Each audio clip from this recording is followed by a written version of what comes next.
Welcome to Higher Ed Athletics. Today I'm joined by Chancellor Donde Plowman of University of Tennessee, Knoxville. Chancellor, thanks for joining me on the podcast. Hey, thanks for inviting me. I've been looking forward to this. Well, I say Chancellor. I think a lot of people don't understand the UT system, maybe in general, the difference between President and Chancellor.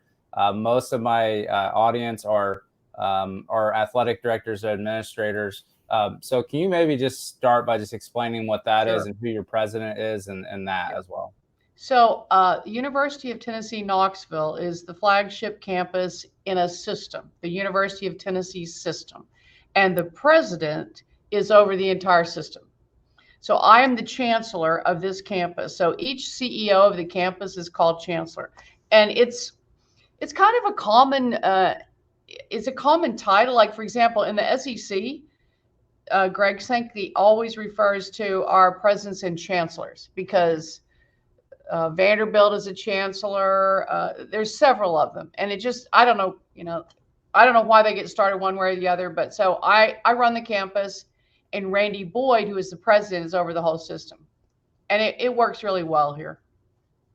Well, as a chancellor, now or just throughout your whole career, what are some things that you deal with in managing such a large institution like the Knoxville campus? Because it is one of the bigger in the country and Right. thriving right now in many things. But Right. just maybe what are some things that you handle or Yeah. your staff handles?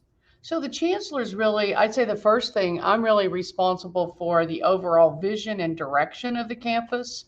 And about 1 year into my tenure here, we redid the strategic vision for the campus. It had to be approved by the board.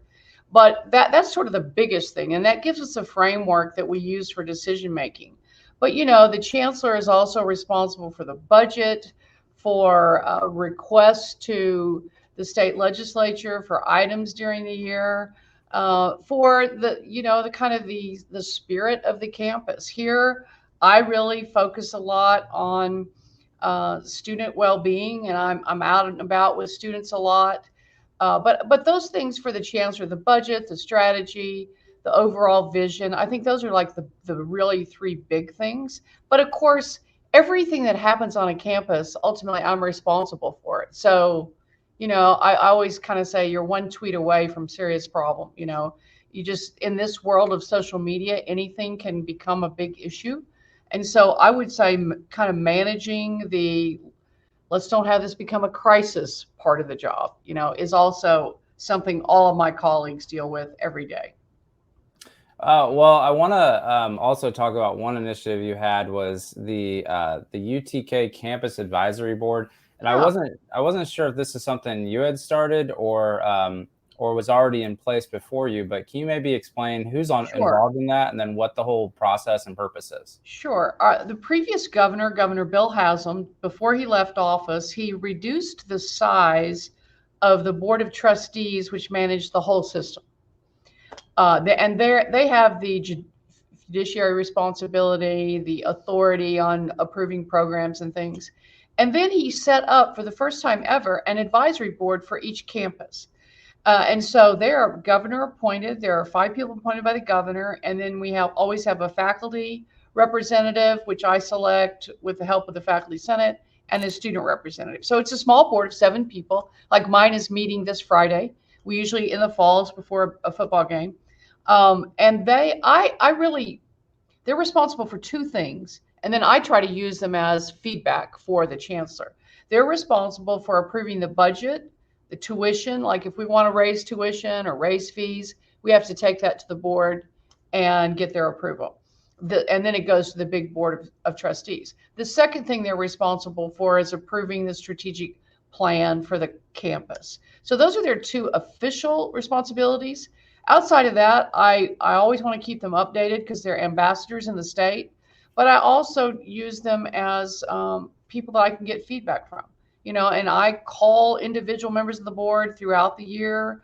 If something's about to happen, I want to let them know first. So it's a great group of successful people who love the university, and I really value their input and their feedback on the things that are happening on campus. Is it pretty commonplace for schools to have that set up? Because I know from working around in the IU president's office, we had the board of trustees, and there would be a lot of updates and presentations, but they approved the budget. Yeah. Obviously, there's a lot of staff that get involved and administrators to get to that point. It looks like I know some other people have these groups of advisory boards, but sometimes it's more of like a donor circle or chancellor circle. Yeah. I mean, I have not heard of this particular arrangement before. It was an attempt to make sure each campus had a group of people that were just focused on the campus. So while my advisory board approves the budget and the plan, all of that has to go to the board of trustees also. Mm-hmm. So it's an intermediary step in a way. So it's unusual, but I really like it. And the group of folks that I have are really committed. And so it's been helpful to me as the CEO, because, it's a complex job and I need input from a lot of different sources. Well, I want to go to something fun with my childhood sports hero, and so I'm 34, and I'm from Indianapolis, so you can probably guess where I'm going with this. But yeah, Peyton Manning. Yeah, I grew up. I still have some Peyton Manning memorabilia from when I was a kid, and he's still pretty active here in Indianapolis with his hospital, his children's hospital, and he comes back quite a bit. But Peyton Manning got announced as a professor of practice, and everybody now sees him. I mean, younger adults today are going to see him as a Broncos player, but then also just really hilarious in commercials. Right. They see him on Monday Night Football, but he does go all the way back to UT, and he obviously made a decision to get away from the family tree of going to Ole Miss. But how did that relationship evolve into a professor of practice position? Sure. Well, I'll tell you this about Peyton. I don't think there is an ambassador for a university that comes anywhere close to being what Peyton has always been for this university. So I'll tell you a couple things you may not know. He funds 16 scholarships a year. They're called the Peyton Manning Scholars. And these are some of our brightest, highest achieving students in the university. They have nothing to do with athletics. I'm sure they love athletics, but they're really smart students who are out to change the world. And he's always, his number was 16 when he was here. So he always, every year there's 4 new participants. So there's always 16 Peyton Manning scholars on campus. He meets with them at the beginning of the year. Their families come to this little reception and they all get their pictures made with Peyton, and he stays in touch with them. So he's just been a great ambassador in general. We have a relatively new dean in the College of Communications and Information Sciences, which is where Peyton got his degree. He was a student there. Our new dean is Joe Mazer. And in getting to know Peyton, he really put out the feelers to him, like, well, would you be interested in a more of a relationship with the college than you now have? And I'll tell you something, during COVID, this preceded the dean over there, but during COVID, one of the things we were trying everything we could to make sure we stayed connected with students. And one of the ideas we used, and Peyton was the first one to volunteer, was we had, we call them Vols for Life, VFLs, athletes, crash Zoom classes. And he crashed one with his favorite professor when he was here. So picture, you've got the screen there and all the kids are trying to pay attention. It was early on. Nobody knew what they were doing with Zoom. And all of a sudden the professor goes, "Mr. Manning, you're late again." And the kids look up and there he is on the screen. He's got his Tennessee hat on. And he spent the rest of the class time talking to them about hardships, how you get through hardships, and Q&A with them. Just phenomenal. So Joe Mazer, the new dean, had heard about some of that. And as he got to know him better, he just asked him, would you be interested in joining us? And you wouldn't have to be here all the time, but visit the campus a few times each semester. And when you're here, make yourself available to give lectures, to do Q&As with students. And we could appoint you as a professor of practice. And I guess kind of to a lot of people's surprise, he said yes. So it's been fantastic. And I hear parents all the time say, "Oh, my daughter's majoring in communications. She hopes she gets, Peyton in her class one of these days." And one of the things they don't know when he's coming next. So I was talking to the dean. He says it's motivating good attendance in class, because they will tell them the class before, "Oh, by the way, The next class will have a guest speaker, and it's Peyton Manning. If you look at Peyton, he's got his own production company. I mean, he's got a lot to say. Omaha. Yeah. So it's been wonderful. And I don't know where all it will go, but I really trust the leadership over there, and Peyton is just phenomenal. Yeah, growing up watching those Colts, we were spoiled. Now the Colts have not been the same since he left. Yeah, He did so much great for this city, and then you can't. I'd say he's a great ambassador of Tennessee. The other is probably country music right now. I feel like. Oh yeah. I feel like I don't know how. I'm sure there's about 5 country songs right now in the top 100 that are about University of Tennessee. So I know. My favorite is Tennessee Orange.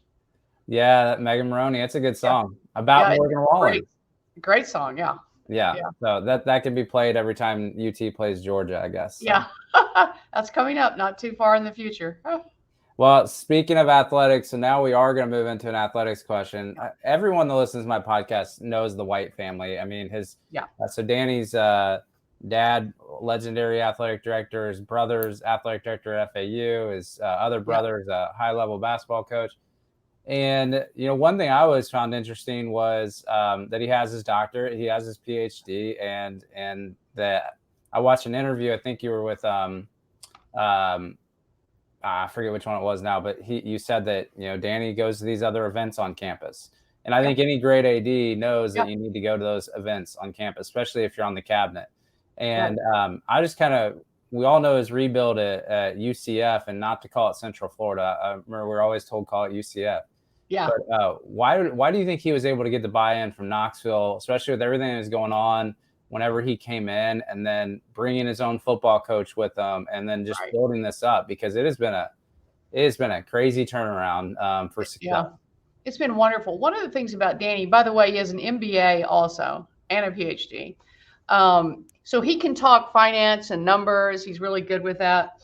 But one of the very first things Danny did after we had appointed him was his first assignment was go find a football coach. He did not come here with the thought, can I bring Josh Heupel?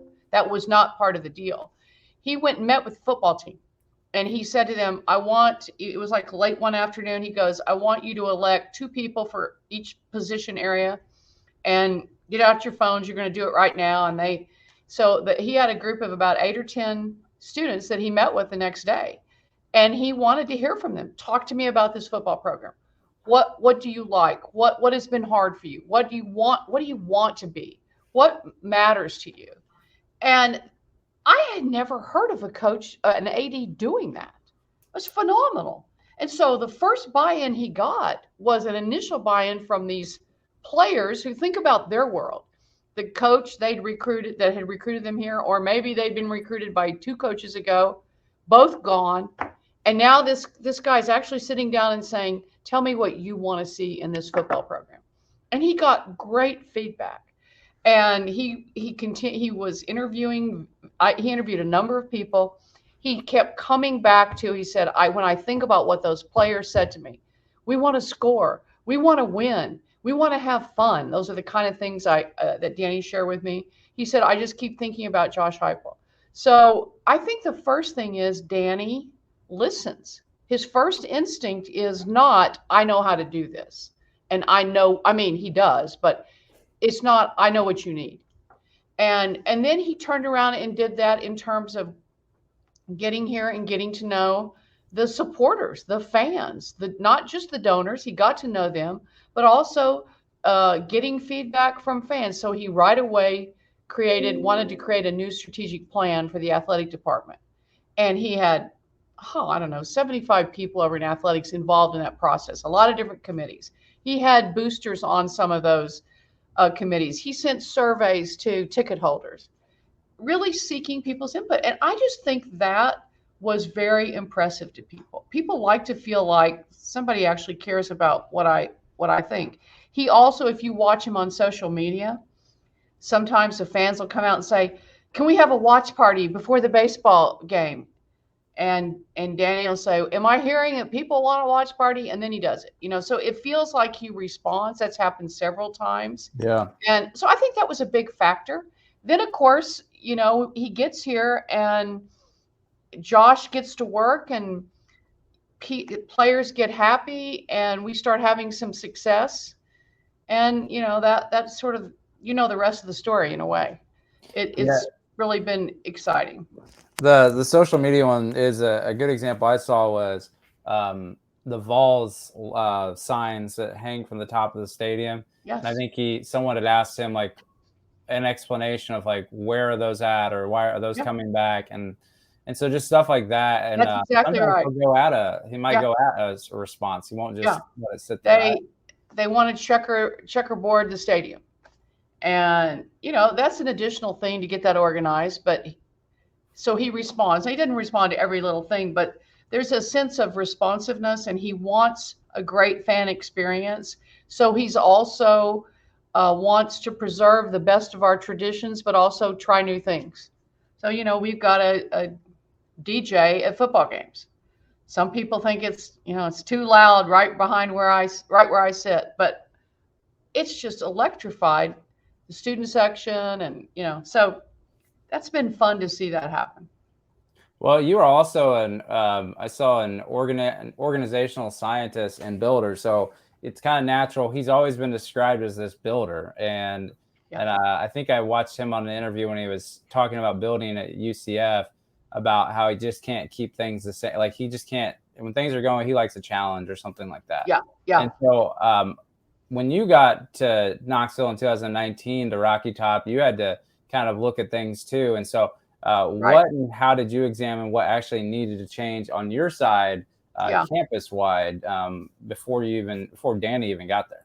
Well, I saw what I call a lot of low hanging fruit when I was looking at this job. And the very first one was the notion that we are the volunteers. And what happened was, before I was at Nebraska, I had been dean of the business school and then a vice chancellor, provost. Somebody asked me as I was leaving, why do they call themselves the volunteers? Like, what is that? And I just was taken back, like, okay, they don't know that. And as I got here, I kept thinking, this is an underutilized asset. We're the volunteers. It came about because a president wanted 2,800 soldiers from each state, and Tennessee put forward 30,000. We volunteer, we serve, we lead. We have really doubled down on that. And now I think one of the reasons our applications are through the roof, there's a lot of reasons, but we have a very explicit volunteer experience that we're trying to, implement that will help make students successful. And it's based on their well-being and how they can succeed. And so we've really just, like, everywhere you look, you'll see people talking about, that's what volunteers do. Volunteers have these sets of values. Volunteers lead. They light the way for other people. And I think that it's meaningful. So that was the first thing. I thought, you guys, a lot of schools, you can't do something with, well, we were the Cornhuskers at Nebraska, I'll just say that, or we're the Gators. That's a traditional kind of, mascot or whatever you want to call it. But here I thought, this is something we can use to differentiate ourselves. And we're doing that. Another one was, we have this incredible, the best and probably biggest national lab, science lab in the country is right here, Oak Ridge National Lab. That was home to the Manhattan Project. That's where the atomic bomb was developed. It is a phenomenal source of science and scientific innovations. And it just seemed like most people in the world, when they think about University of Tennessee, they don't also think, oh, that's where ORNL is. So that's another one I saw as an asset. So there were a number of things that just really piqued my interest. I'm a builder. That's actually a term I've always used. When I was a dean, I would interview faculty and say, look, I need you to help me build this college. We're trying to become this, such and such. And that's what I said to Danny when I went down to try to offer him the job in person. We showed up at his house. The president and the chair of the board went with me. And I said, Danny, I'm trying to build this university to be a really great university, and I can't do it without a great athletic department. And it turns out that's kind of his mindset. He wants to build things. He walks in the door and says, I want to refurbish this iconic brand. I grew up with the Power T, and I want to be part of refurbishing it. And, everybody wants a winner. So That's kind of the way I thought about it. Like there's there's so many possibilities. Now, I never imagined we'd have 50,000 applications for the freshman class, which we had last year. So something's working, we are a destination location, I'll say. Yeah, it's a beautiful place. I mean, I travel through Tennessee quite often, and went through Knoxville really just a couple weeks ago on fall break. But my wife and kids were with me, so I wasn't able to drive. Every time I do a road trip, I've got to find the closest campus and drive through. And so I've gotten to go to probably 20 campuses in the last 5 years, and UT's always been one of my favorite campuses. It's a beautiful place. Neyland Stadium is incredible too, and right there in the middle of the university. You need to come and go to a night game in Neyland Stadium. I have not even gone to a game there yet, so at some point I can help you with that. Well, I appreciate it. I will take you up on that. Okay, good. So whenever you did get there, did you also have to kind of do the committee work and the get people involved, a strategig plan type thing, the same way you mentioned Danny, or how was your process? I'll tell you what I did right away was I talked about it I'm going to go do a listening tour like the first semester. And now think about when that was. That was July of 2019. And so I started doing things. One of the first things I did was I hold, and I still do it, chancellor's office hours. Professors have office hours. I did it as a dean. So I would be in the student union or in the library for an hour or so. And I started doing it once a week. I don't do that frequently now. It's every other week. And anybody could come in and see me because I wanted to hear, what do people want in a new chancellor? What is it you love about this university? The same kind of thing, listening. And that was so much fun. And I still love doing it. It's the only hour on my schedule where I have absolutely no idea what's going to happen in that hour. I don't know who's walking in, what they're going to, and sometimes it's just students going, can we get a selfie? Other times it's a staff member. Somebody came in about, you don't have family leave. We have no family leave policy. And she was right. And we do now. And I took that to the president, and he was new too. And we got that changed. So we have some things have come out of that have been actually substantive. And I mean, they're all substantive, but material changes that we could make. But it was mainly just getting to know the campus. But by the end of January of my first year, we were heading right into COVID. And so it cut short. I was going to take that experience and start to work on a strategic visioning process. That got a little bit delayed with the heavy attention on managing the COVID experience. But in some ways, I think I got a lot out of that COVID experience. I wouldn't have, I learned about every aspect of this university because it was really managing the logistics of this and that. But we got back on track by the end of that first semester of COVID. We started up our strategic visioning process, and we actually used the COVID period to get a lot of that done. We had Zoom meetings with various committees and everything. So yeah, I did a lot of listening. I went to meet everybody in the state legislature. I made a goal to meet all of them by the end of the first year. That was like about 130 people. I had to do the last ones on the phone because COVID had hit. But I think it's really important when a leader comes in that you don't walk in the door saying, I know what you need. Here it is. That just backfires. And you don't know what they need. You don't know until you get there, meet the people. You may have a sense of, well, we need a little innovation here, but you don't know specifically.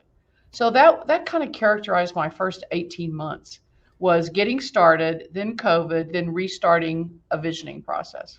Yeah, at least during COVID, I think some schools did a good job of, trying to do a strategic plan, information gathering really keeps people mentally into it and in their work, especially when, they're not going on vacation. So they're just typically at home. You did mention, I think a lot of people do a listening tour, and it's a great point. The one thing that you mentioned that I don't know that a lot of athletic directors would know, at least, is how important it is to go to those state legislators.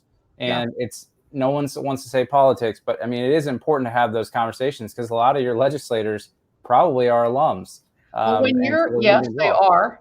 And I always think about it this way. Everybody's our alum in a way, even if you didn't go to school here. in a state like Tennessee, people are land grant season ticket holders, that forever, and they never went to school here. But we're a public university. That makes it really different than if you're a private school. We are funded by the public. We are the people's university, so we can't get ourselves all separated from the people who fund us.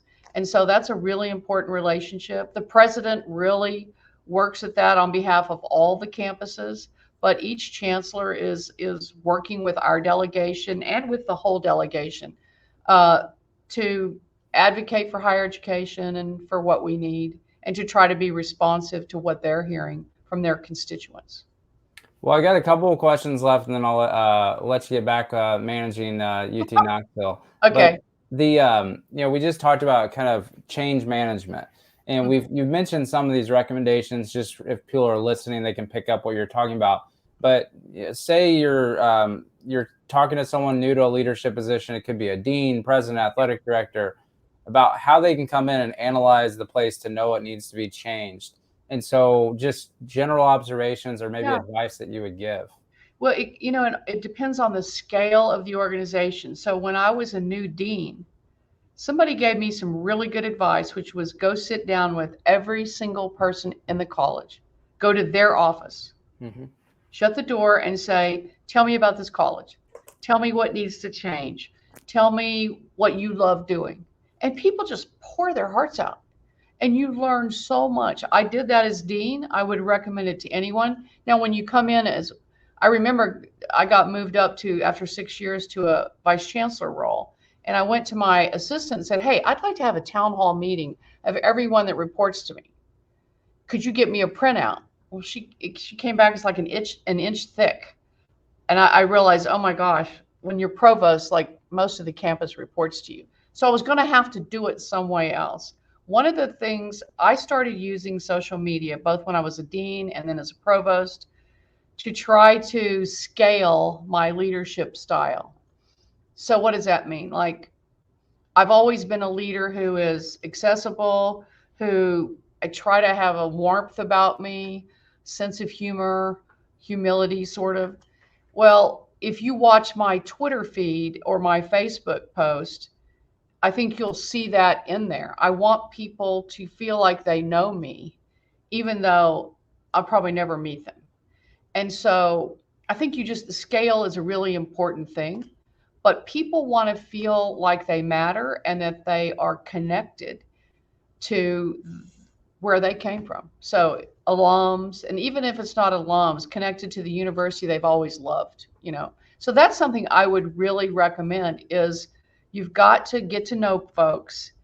And like, for example, when it's a bigger organization, you go meet with all the deans, you meet with all the vice chancellors, that kind of thing. I think that's really important before you get in your office and start deciding things, is you have to have a little humility. Like, I don't know everything walking in the door. And then you realize how much you really don't know. Yeah, I like the point that you said Facebook, because a lot of older alums are actually on Facebook. They're not on Twitter, and so you got to do both. I know some presidents will stay off of social media, but then you do lose that aspect of there's always going to be nasty comments and people, but it is a good way to reach. I mean, I've never met you, obviously, but I felt like I did know a little bit about your personality just from being around that. So I'd say kudos to you and your comms team for doing that at the university. Thanks. And I did want to. We look at it this way. I'm on Instagram. I'm on 4 things. Instagram is where the students are and their moms. Twitter is where the hardcore fans, athletic supporters, that's where you're going to get, conversation there. Facebook is people like my age. And then LinkedIn is sort of the rest of the professional world. So we're active on all 4 of those, but each one is a different segment. You don't reach moms on Twitter. The crazy fans, they might not have a profile picture. They might have a blue check now on X or Twitter. But true. No, that's a good strategy to diversify. You do have to develop. I mean, if you're going to be out there, you have to expect that you're going to take some hits. So, fire a football coach and see what happens to your social media. But then you hire someone like Danny White, and then they figure out, oh, that was a good good move Yeah. by my part. So that works I out hope good. so, yeah. Well, speaking of your management style, I do always like to talk about cabinets. And Yeah.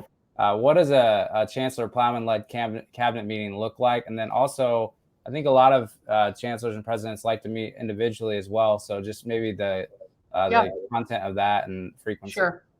So the rhythm I use is I do one-on-one meetings I have a cabinet of 12 people. It's kind of large in a way. Um, each one of them I meet in a one-on-one meeting, scheduled meeting during the month, and unscheduled meetings as needed. So I'm available, I'm accessible. We do a lot of work on texting, that kind of thing. Our meetings occur every other Monday morning, and they're no longer than 90 minutes. I think any meeting longer than that is you're wasting people's time. So I'm very conscious of using people's time well. And I want to use that time together to problem solve, make decisions. Ultimately, I'm responsible for the decisions and I will make them, but I much prefer doing it with the experts in the room participating. Um, and so I don't like to spend the time just sharing information that you could read in an email. So it's engaged time working on the issues that are in front of us. And my chief of staff does a really good job of getting the agenda set. He and I work on it usually on Sunday. And so though I think you would see them as kind of brainstorming, problem solving groups. I mean, first a year we spent an hour on parking because everybody was upset about parking. We have we'll go off for a retreat. We just 2 weeks ago had an overnight retreat. We don't usually do them that way, but we'll do 4 or 5 hours. We do that about 3 times a year, and usually those are focused on one thing. We are a campus that uses Gallup, the Clifton Strengths Finder. I don't know if you know about that. Yeah, I saw it on the website. Yeah, so all of our students do it as well. So we have 19,000 students who know what their top 5 strengths are. All of my cabinet, if you join my cabinet, you take it, and then you see we have a grid that shows where we all are, like where we're heavy in some areas. The basic premise is there's 34 strengths. We all have strengths. Successful people know what their strengths are and leverage them. You don't try to have the strengths that somebody else has. You have your own strengths. So we spend time once or twice a year revisiting that. Like, okay, how are we doing? Like one area that we don't, as a group, have as many strengths in is in the communication kind of influencing category. We're really good in strategic and executing. And so we'll revisit that to sort of see how we're doing. And then we just manage the issues of the day. You just never know when an issue that doesn't seem like that big of a deal because of social media can really turn into something. So I think if you asked anyone on that cabinet, they would feel like the time is well spent in the cabinet meetings. Anyone can bring up anything they want in those groups. And I have a really terrific team of just complete rock stars, every single position. The people are just brilliant. A great person running marketing, communication. It's just all great provost. So I'm really fortunate. And I've also built that team. There were some changes that took place, but I'm really, really proud of that group. Yeah, I think when I get to work around a cabinet and work with the cabinet members and their staffs pretty much every day for a year, it was eye-opening to how important the cabinet is and how you can stay interconnected. It's not just just a bunch of leaders getting together. You can really find out and you can build those relationships with your departments too. So I saw it very valuable, and it blows my mind that there's still schools out there that don't have the athletic director on the cabinet. Yeah, Danny, he contributes so much. I mean, he was at our overnight retreat. He's got innovative ideas about things beyond athletics. And that's just terrific. And it gives him so much credibility on the campus that he's part of that group. And it is just terrific. And I've been part of groups where the AD was on there nominally, but never came or came, but just kind of didn't really participate. Danny's a real vital member of that group. Because sometimes the solution to the problems we're talking about come from things he's been thinking about for athletics and vice versa. Yeah, it's not surprising to hear. And he does bring that academic credibility to the group too, since he does have that. And hopefully people, athletic directors and aspiring ADs also take advantage of that tuition discount that they usually have at a university. And if they find some ways to advance their academics as well. I didn't plan on asking this, but I did an independent study last semester on assessment and program review, administrative review. But I looked at it as a lot of people come in and do a strategic plan right away. But if your program review is not done usually in athletics, administrative review usually not done in athletics. But I did a project, and now I'm turning it into next step of the project again next semester is taking program review assessment and applying it to athletic departments as an internal document to maybe help lead. And because I realized that a lot of academic program review, there are some things that athletics could use from that. And I just don't know. It's this very traditional faculty driven thing in academia, but athletics, I don't see a lot of departments doing that. They just kind of do a strategic plan, but maybe this is a way for them to have a document that leads them into, because you can have a big athletic department that has 10 different units in it. Any experience or thought on program review as a builder too? I mean, I think that's an interesting idea, and I think it does connect to having a strategic plan. I would say there are strategic plans, and then there are strategic plans. When you have one that's real, you've laid out what your goals are, and I think about the point of an academic program review is: are you meeting the goals of your department, of your programs? If not, how far off are you? What are the resources you need to get there? And I think that applies to any unit on campus. Like, we have a very extensive review process in student life. It's not an academic unit, so to speak, but they are heavily involved in evaluating themselves every so often. And so I think you're onto something. I would love to read your paper on that. It's pending a grade right now from this past semester, and then I'm gonna take a next step next semester. So I will I'll After send you it get the A on it, send it to me. If I get a B, I'll rewrite it and then I'll send it to you. Okay. Well, Chancellor Plowman, I really appreciate you taking 45 minutes out of your day to speak with me about this. I know everyone listening will enjoy it. I'm more selfish. I ask the questions, and I don't ask for a lot of feedback because it's my way to directly ask you things I'm interested about. So it's really helpful for my education as well. Good. And so go Vols. Yeah, go Vols. Thank you, Travis.